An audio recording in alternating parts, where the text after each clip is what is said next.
Hello everyone, this is Daniel, and I'm going to tell you something about the end times prophecy that's coming to being fulfilled. So let me just tell you something about, the food prices. I believe food prices have gone up $4.50 or more in most products around America in a matter of months. And gas prices are being outrageous. They've basically raised the gas prices literally, like I would say, 40 cents within a few days. And this is illegally what they're doing. They're raising the gas prices illegally, and same with the food prices. And I'm not joking, this is what's going on. You think that, well, if they get rid of 10% of the food, that the food prices and gas prices will only go up 10%. Well, that's not true. What's going on is when you get rid of 10% of the food, you have more hungry people, and then you have to raise food prices literally 100% or more. And 100% is like, basically, instead of $3, it would be $30. And chicken has been literally being as expensive as like $10 a pound. And I'm not joking, guys. I'm not joking. I've been seeing this as I've been going along. Like, I've seen chicken go from, I would say, gosh, ever since the war in Ukraine started, it literally used to be only like $2 a pound, but now it's up to $8 a pound. That's more than 200%. I've been seeing it go. It's like, I may be going estimate numbers, but we're going to see it go up to $20 a pound, and the average food going up to $30 per product. Guys, I'm not joking. And if we were to see that happen, well, guess what? If food is $8, like $8 per product or in pound, the average food price of $8. Imagine that we're only like 100%, 100 the way there. Like, we're only 1% there till we get to the biblical days of the black horse of famine. And did you know that famine only starts when food prices are $100 per pound and you're basically seeing people in average pay? So, imagine this. The average food price is $100. And the average pay is like not even catching up with the food prices, because you have to eat, I would say, at least, I don't know, like a pound a day. We have a family of 8 people, so it's 8 pounds a day. So you have to literally eat $800 worth of people. So the average family of 8 will have to eat $800 a day, when their wages are only like catching up with, I would say, per day, $400, and they're going to go in famine. So let's say food prices are $100 per day per person, and then not to include restaurants. So we're not spoiling the oil and the wine, the rich people. So that means not making them spoiled, which means literally they cannot eat fast food because it's too expensive. Do you see what I mean? Like, the beef prices are going to be way up, and bread is going to be like $800 a pound, or $800 a loaf, and so isn't the barley. However, the worst thing that could happen is meat, and that salmon is going to be like literally unbelievable. Well, $5,000 per a pound of salmon. $5,000 right there, boom, gone. And they can only eat at home because the restaurants are going to be banned, and they can't eat what's that thing called? they can't eat those fish eggs because, well, those are gone because the red fish eggs, these things, are no longer there because that's going to be $1 million per pound. And the rich cannot be spoiled, and because there's going to be less people, so there's going to be less billionaires in the world. And people that are billionaires are no longer around the world.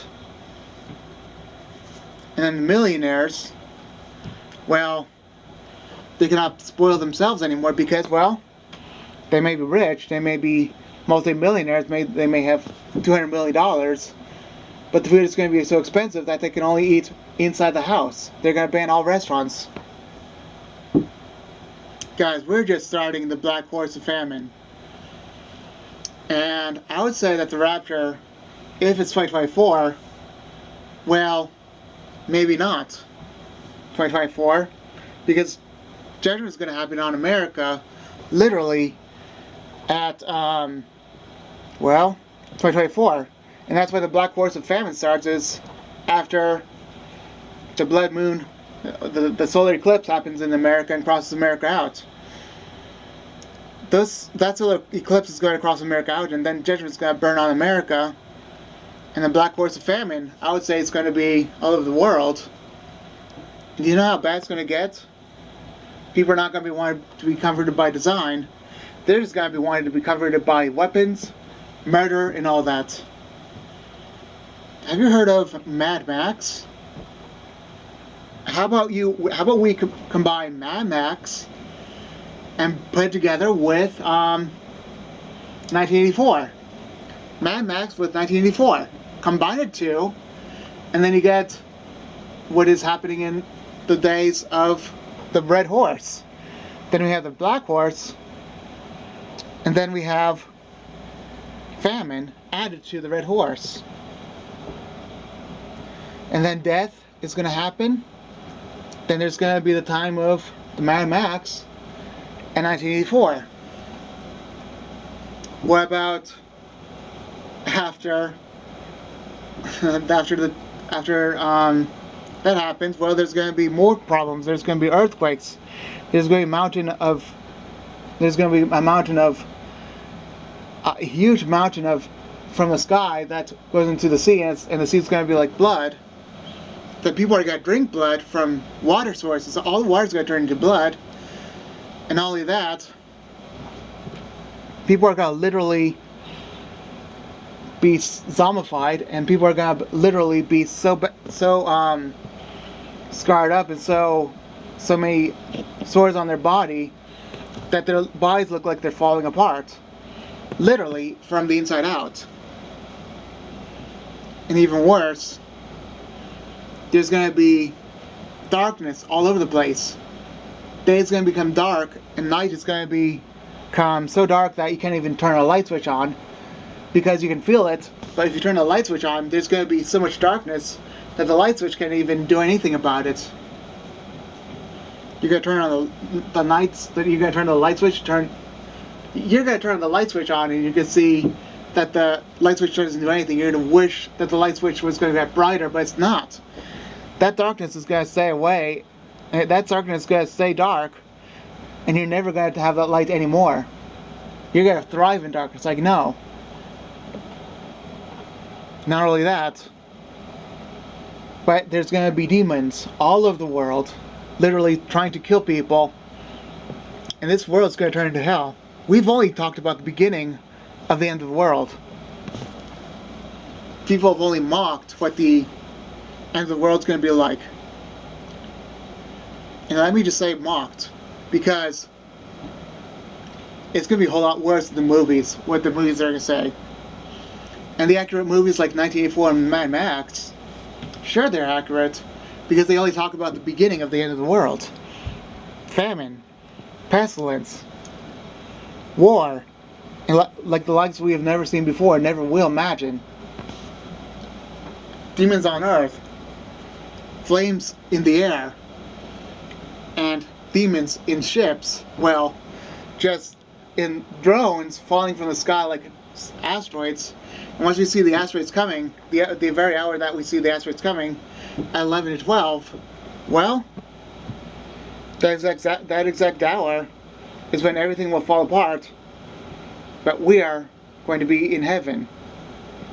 While you guys are left behind in this horrible time, the worst that anyone's ever seen, so bad that you wish you could die, but you can't in that time. And there's going to be one time where you're just going to wish that you're in hell, but hell's going to be so much worse that you do not want to die. Well, let me just tell you something about heaven. How do you get to heaven in a time like today? And it's just, it's going to be, you either choose Jesus or you do not. You choose either darkness or light. You choose either death or life. This is light, life, and Jesus. And it's not LL Cool J, no. It is light, life, and Jesus. Keep these three things in mind. Then there's darkness, death, and hell.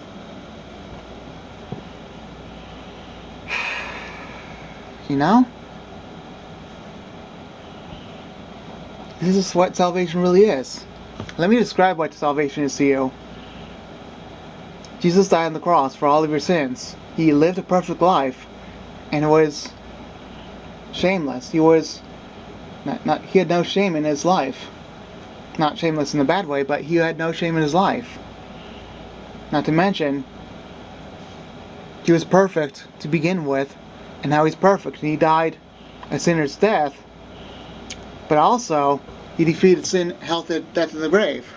Do I just try to describe anything else? Well, one more thing is, he basically is alive today in heaven. How did that happen? Because he was perfect. He was blameless. There's no fault in him.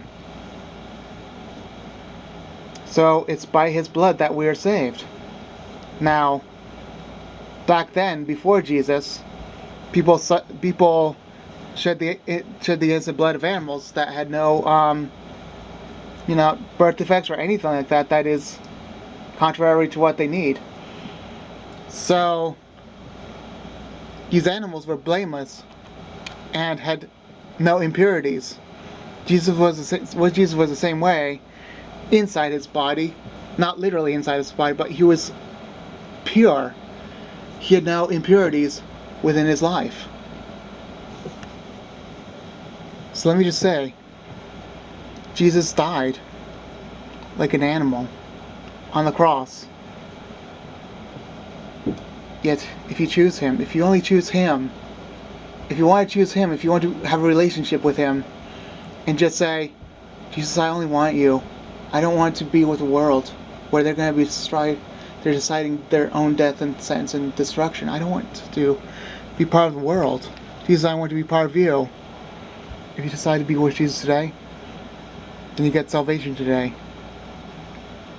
But if you decide to let it off, don't let it off for a long time, because today may be your last day you live. I'm telling you something. If today was your last day, then what? If you didn't choose Jesus, you go to hell. I've seen plenty of videos of cars crashing so hard that people die. And I've seen a person yesterday, I believe, or the day I saw the car. I saw a car accident the day before that looked exactly like the horrible car accidents on YouTube. It looked like it was caved in to the point it got to the interior. I don't know if the person's still alive today. And that brings me to the point of, do you really wish to choose Jesus? Let me describe hell to you, to be more blunt. It's filled with darkness. You cannot breathe in it. It's filled with fire, worms, and you are the worm, being eaten by worms, maggots, a blanket of worms and a sheet of maggots. Tortured by the fire, reminder of Jesus no longer being with you. Even though he's with you, not in the sense that he is comforting you, he's giving judgment to you, and he's giving you full wrath. separation of God forever and ever. Even though he knows you're there, he rejected you from the beginning. And I'm not saying that he basically predestined it. No. He knew who would choose him and not choose him. But hell is so bad. It's like, I've seen it. I've seen the warm part of it, actually. It was not envisionment. More like, well, from what I saw, I may have had a night vision, whatever it's called, when I was asleep and something showed me, I would say, angels. The walls looked like twisted, everything looked twisted, and they were monsters, and there were these worms all over the place. It was filled with death, and it was green all over the place because it was death. I only saw that. I could only see that. And the fear of hell was so horrific. You do not want to go to hell. If you have that kind of fear of hell, if you're afraid of stuff, don't be afraid of people. Be afraid of what hell could possibly bring to you. That fear brought me to Jesus. But I didn't. It was just a fear of hell without seeing it. I saw hell back in 2017, I believe. Maybe 2018. But I think it was 2017. I have no words to describe what it was like, except what it looked like. Heaven's, on the other hand, you can describe heaven, but you can describe it less. Hell's just, wow. The souls there, just heartless, soulless. Nothing you can describe about them is ever going to be, they're never going to go back to the way they used to go.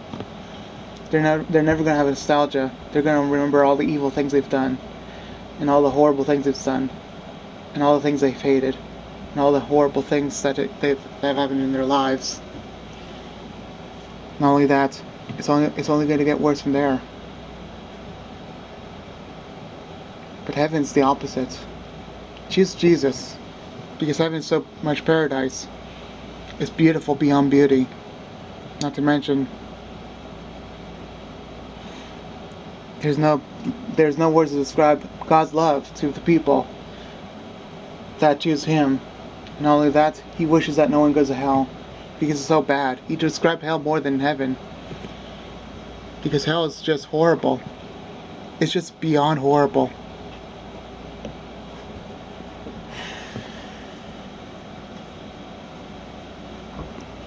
And if I have to go to the last stand effort to go and get your souls to heaven, I will. But I can't get to heaven. No, I cannot perform myself to get you guys to heaven. Only Jesus can. But if you only let Jesus choose you, because He's chosen you already, if you let Jesus if you let Him choose you, just choose Jesus. Because if you choose Him, then you won't have to suffer anymore. The only suffering you'll be having is through demons, but they won't do as much as damage as they used to. And the people are just people. They're not that bad. Trust me. The only suffering you'll have is death from people, but you won't feel the death of sin. There's nothing to be afraid of when you're saved. Nothing. There's nothing to be afraid of when you're saved. And there's truly a lot of things that a lot of people that are not saved should be afraid of. Examine yourself. Are you saved? Do you believe that Jesus can save you through His blood because He was perfect? Do you choose Jesus? Do you choose life? Are you the type of person that does not like sin? However, you'd rather just admit that you're a sinner? If you're the type of person that is really choosing Jesus and just wants to, know that you cannot do it on yourself, just let Jesus do everything for you, and then He'll do everything just He'll just do anything. He's going to be perfect in your life. Jesus is going to do wonders. Trust me, He's going to do a lot of wonders in your life. Just let Him do it. Just let Jesus control your life. Choose Jesus, and you'll be saved forever, okay? Alright, I'll be done now, okay?